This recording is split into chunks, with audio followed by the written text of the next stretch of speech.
So welcome to the National Space Centre. It's Festival of the Force Galactic Gathering. We have a very special Rebels reunion panel with our three guests. Would you like to introduce yourselves, because you will do it far better than I will? Vanessa. Hi there, I'm Vanessa Marshall. I played the voice of Harrison Dula on Star Wars Rebels, and I'm thrilled to be here today. Thank you for having me. Hi, I'm Mary Elizabeth McGlynn. I played Governor Price in Star Wars Rebels. # sorry, not sorry. Steve Bloom, voice of Zebrelios in Star Wars Rebels, and a bunch of stormtroopers that I tend to beat up. So a question to all of you. Of all the episodes that you did, that you're involved with, are there any that really stick with you for whatever reason it may be? A funny moment when you recorded it, a moment for your character that really stuck with you. Is there anything that really stands out? Not I don't need episode titles, but just just a moment that really stuck with you. Well, it would have to be, and I'm hoping that everyone has seen the show, but I'll try and keep it slightly. Spoilers. Spoilers. #spoilers.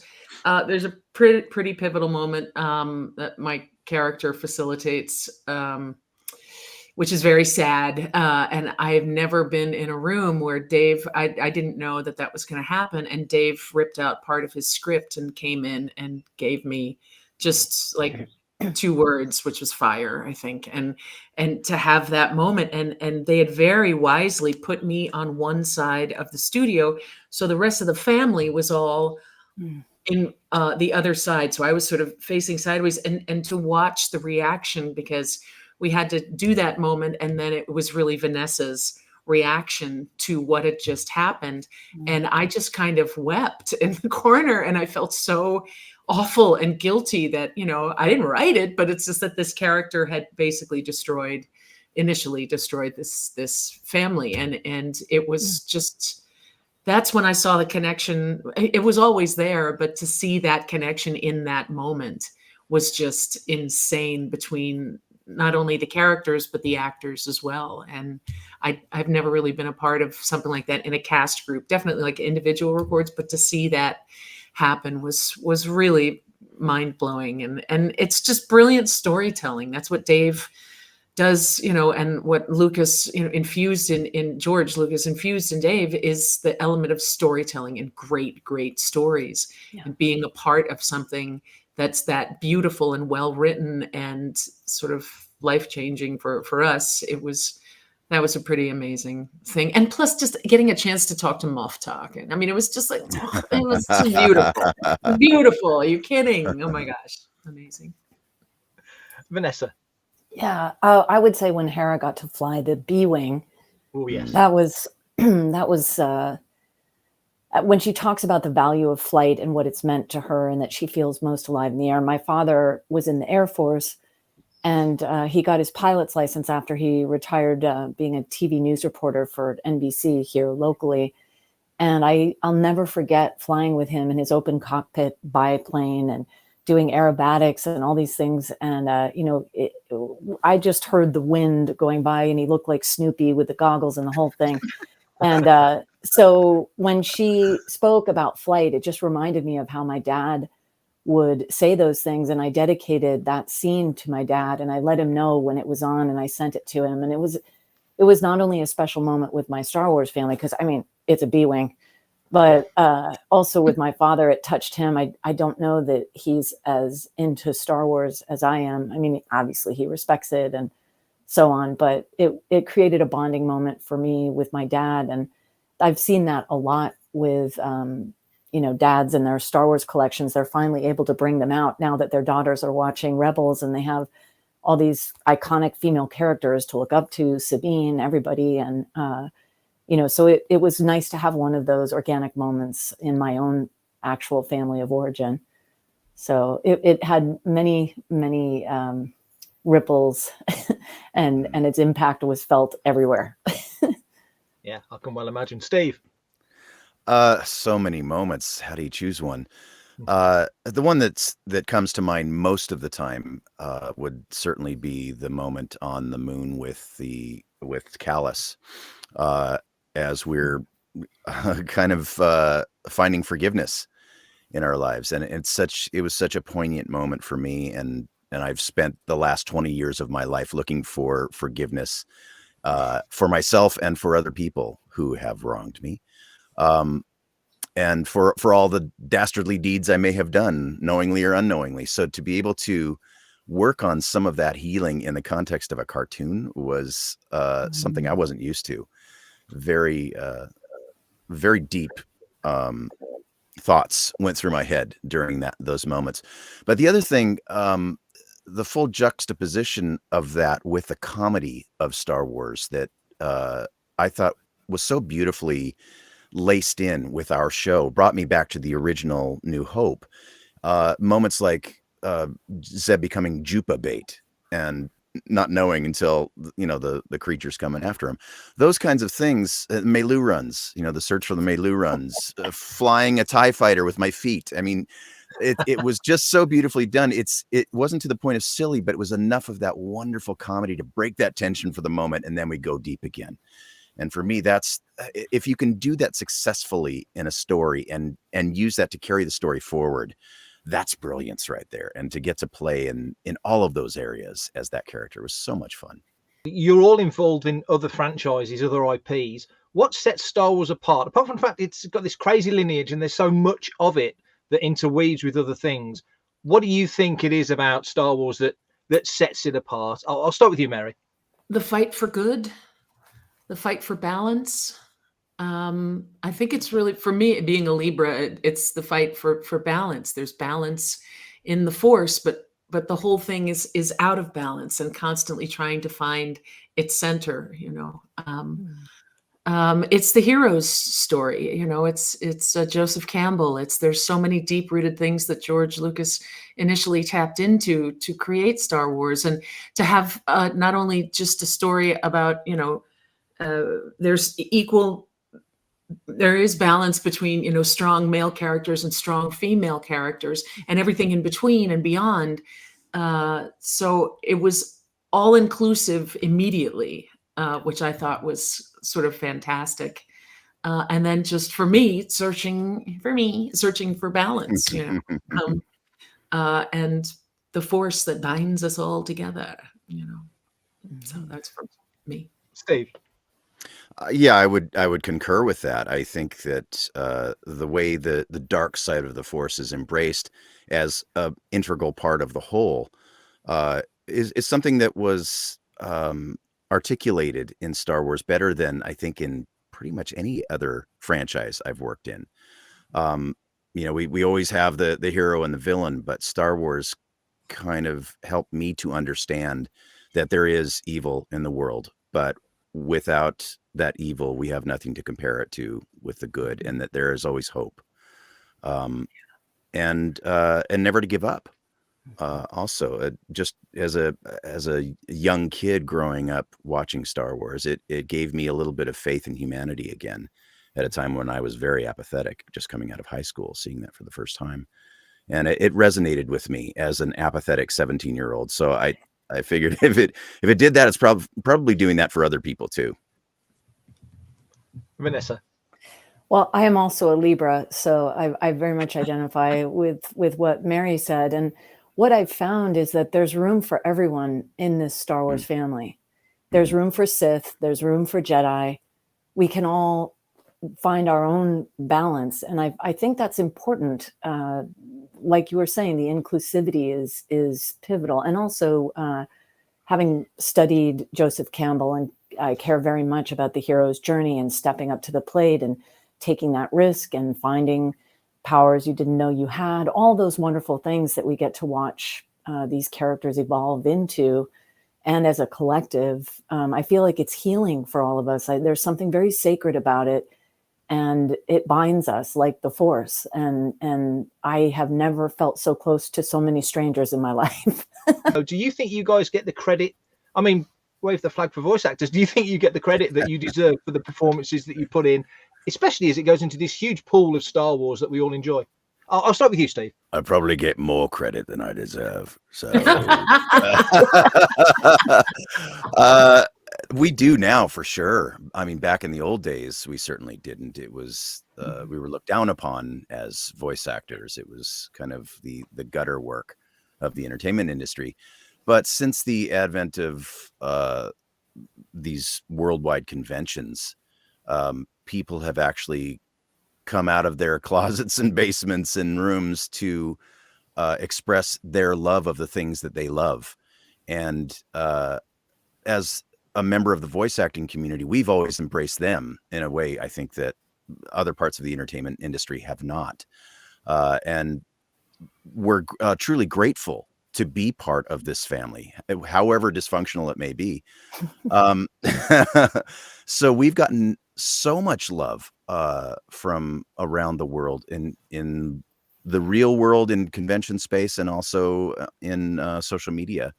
Of course, there are always going to be the haters, but they're so vastly outnumbered by the support of people who are open to expressing their love for us and for what we've done with the characters that have meant so much to them. Yeah, well said. The negativity is completely drowned out by the love, as it should be. Mary, how do you feel about that? Well, I'm just to piggyback on what Steve said, I mean, it's just, I think maybe as we get older and more mature, and we realize that it's, as actors, we're always focused on the I, right? And my line, BS, my line. And as we get older, we realize, and I think COVID had a lot to do with this, when we started doing sessions remotely and over Zoom, and letting the actors in on the conversations that we were having behind the glass about character, script, story, everything else. It was just easier because I do a lot of directing as well. And it was just easier to have the actor listen to this. And then all of a sudden they get out of the I space and they get into the we of storytelling, right? Mm-hmm. So, and I think that's happening more and more and more and more. And now with this sort of globalization of content and being able to reach each other and see what's happened in the past, there's less ownership of this was my role and blah, blah, blah. And it's just, no, we're telling a story. And I know I've been saying that a lot this interview, but it is all about storytelling. And I feel like as we're realizing that we're all a part of this big group, that the appreciation for voice actors has risen as well, because it is a form of storytelling. It's not just I'm telling my I mean, it's we're being legitimized just by the fact that we can all see it now, and that we realize, oh, we're a smaller, gorgeous, beautiful golden cog in this giant machine that's trying to tell this story. So and I think the appreciation for the live action back to the voice actors, just like, oh, okay, yeah, let's do that and continue that story. It's a great story. So. Yeah, I echo all the same feelings. I mean, usually we're quite invisible, and I actually prefer invisibility to a certain extent. But we were so front facing, as Steve said, at Star Wars weekends. People had no idea who we were, and yet they were already embracing us. And that sort of set the tone for the remainder of the journey. And the San Diego Comic-Con thing was, Entertainment Weekly, all these things, and press circles. And I have never been a part of anything with so much visibility. And I feel like we, from the get-go, even before we even did anything, we were already getting credit. Yeah. Hopefully we deserved, I don't know, as Steve said, maybe more than we deserved, but yeah, but I feel that it is universal. And I just want to take a moment to say thank you to Mary for everything you did for Star Wars Resistance. You casually mentioned that you direct, but your storytelling, it was just so beautiful. And thank you. Excellent work. I mean, so you go from, this to that, to even into that part of being involved with the storytelling is just, I really thank you for all you did. Question for Steve. It's from Tamara Salt. And the question is, Zeb originally appeared in the new Mandalorian season for a brief moment. Will we ever see him reunited with Hera, Ezra, and Sabine? I want more Zeb, please. Smiley face. So answer that as much as you can.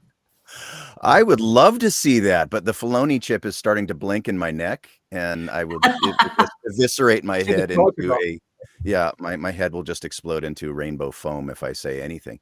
I don't know anything. Anyway, Dave is very good at keeping us in the dark, so I know exactly as much as you do. And I appreciate the support, and I want to do it again. So Dave, if you're listening, please hire me and bring me in to do some more. I have another question. This is for all of you. It's from William Thomas Sawyer. And the question is, Who do you think was the most crazy character, and why is it Chopper?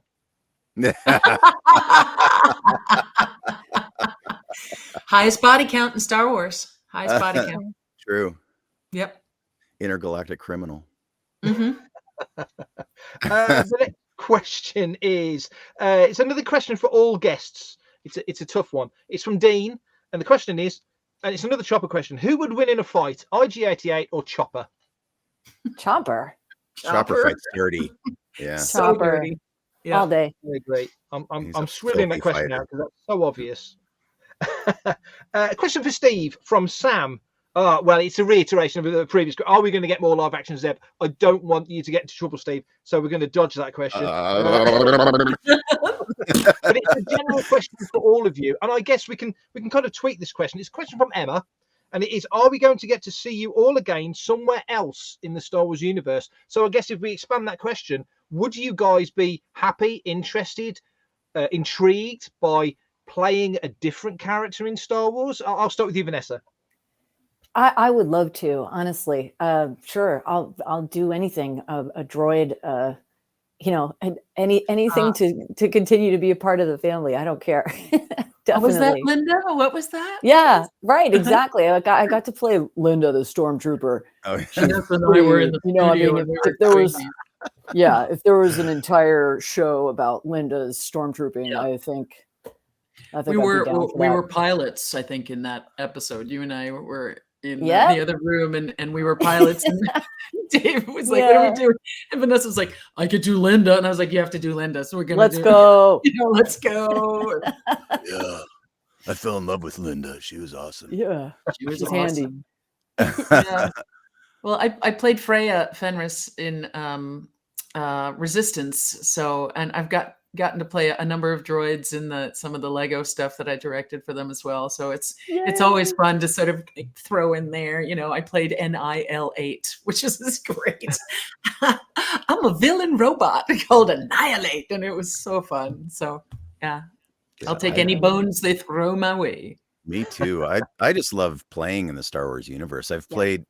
It's always been a joke for me since working on the games since their inception, basically.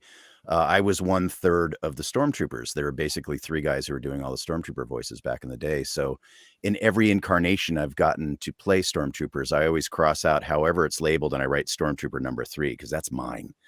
But they've let me do that in some of the movies too. I've gotten to play creatures and droids and troopers in Solo and Rogue One and Rise of Skywalker. They're so kind to throw us those little bones, and even if they're little teeny tiny characters that have a 30-second lifespan, I'll take it every time. My goal, though, I think, is to play a gonk droid. That's what I really Yes. Yeah. Nice. What's it like being in those groups when I'm friends with Dave Collins, so when you're doing these voice characters, background voice characters, how much latitude do you get? How into the conversation do you get? Are you in universe when you're talking? Give me a little bit of background on how that works. Steve, didn't you do some Aqualish in what was that? I don't know. They were like, Steve, handle the Aqualish, and he was like, "Oh, great." Yeah, I actually had notes. That? No, I was speaking in actual Aqualish. I actually had notes about that. I did my research.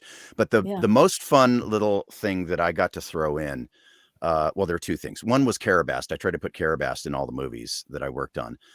Generally, I would record them in that room, but then other members of the cast would do them as well. And I don't even know if my version of it landed, but there are Carabasts in a lot of the recent productions. Nice. But the other thing that I really love doing, and it did land in the movies, was saying everybody's name who was in that room to make it sound like Aqualish or Huttese or whatever. So I'd be in there and go, Mary Elizabeth, and I would do that sort of thing. So it would sound like I'm speaking another language, Vanessa Marshall, and it was all mixed in like these crowd scenes in the villages and things, and all of that landed. It was all in there. It's all mixed in, so it's very hard to hear. But a few fans have picked some of that stuff out. Deep Bradley Becca, it was great. So everybody got a call out. Everybody in the room that I was working with got a call out, including Collins. Oh, brilliant! That's some good ears for the fans. That's some very good ears. Yeah. have another question. This is from Cassian Jordan, age 11. He made sure to put down age 11. And it's another Zeb question, so it's for you, Steve. What are your thoughts on the way that your character was portrayed in the live action films? But he means in The Mandalorian. So what did you make of the visual of seeing Zeb in that sort of 3D world?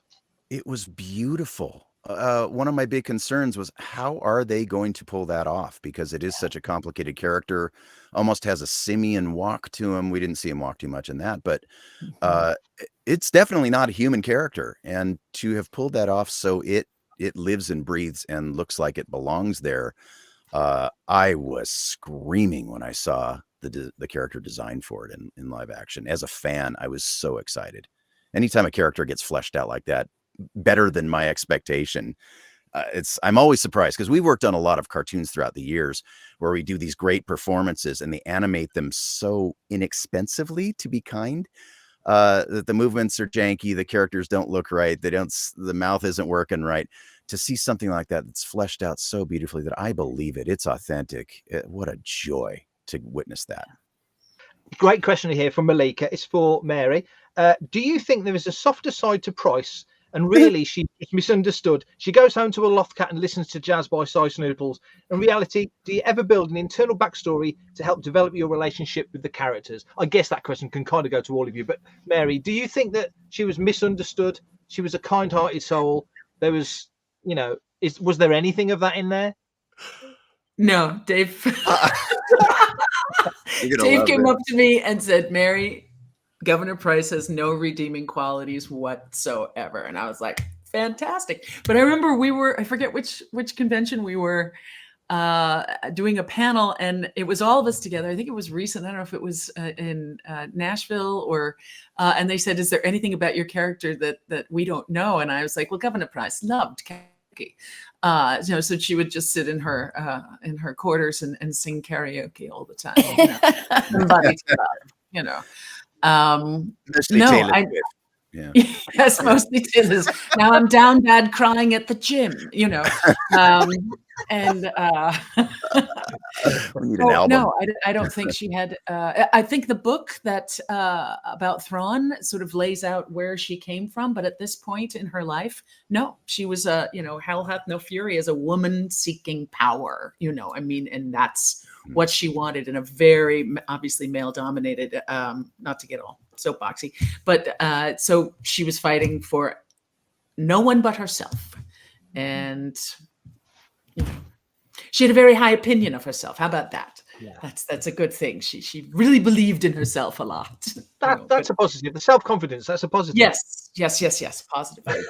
Vanessa, did you ever, your character became very well fleshed out, and of course there was kind of a background to the character from Clone Wars with Cham, but did you ever build up any history yourself, little quirky bits for yourself? Well, I was very grateful. John Jackson Miller's book, A New Dawn, describes how she met Kanan. That really, really helped me quite a bit. And not to mention the sort of history that Dave presented to us with, this is the spaceship, this is where you sleep, this is blah, blah, blah, and you came from here. And, Hera sort of gathered all these people to create this motley crew. And so it was laid out before me. Some research I did on my own, but all the Twi'leks that I had, well, of course, Aayla Secura is obviously a Jedi, but most of them have been Jabba the Hutt dancers. So it was kind of cool to have a Twi'lek that was much like her father, Cham, quite a skilled fighter and a strategist, and on and on. So not that the dancers weren't strategizing, but I just. It was interesting to look into the history of Twi'leks and all that good stuff. And Steve. Yeah, well, when Zeb first entered the scene, he was just the muscle. That's how they introduced him. And my hope and my little fantasy was that he would become more than that and become kind of a brother figure and be a little goofier too as we went along.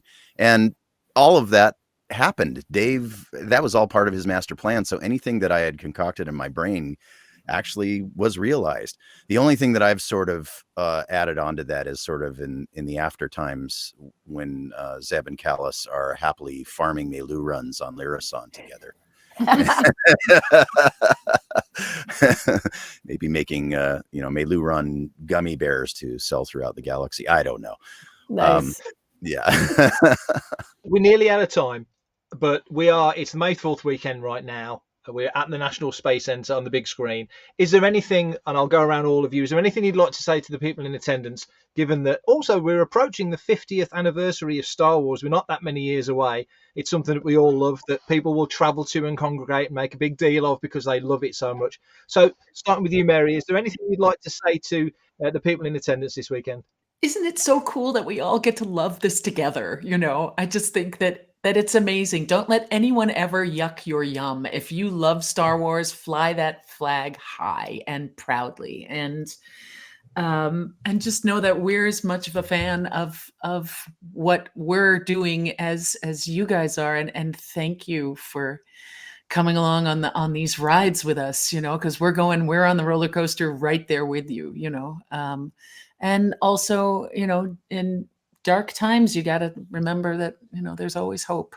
So hang on to that and have a great weekend, and may the 4th be with you, but may the 5th also, darlings. Well said, Steve.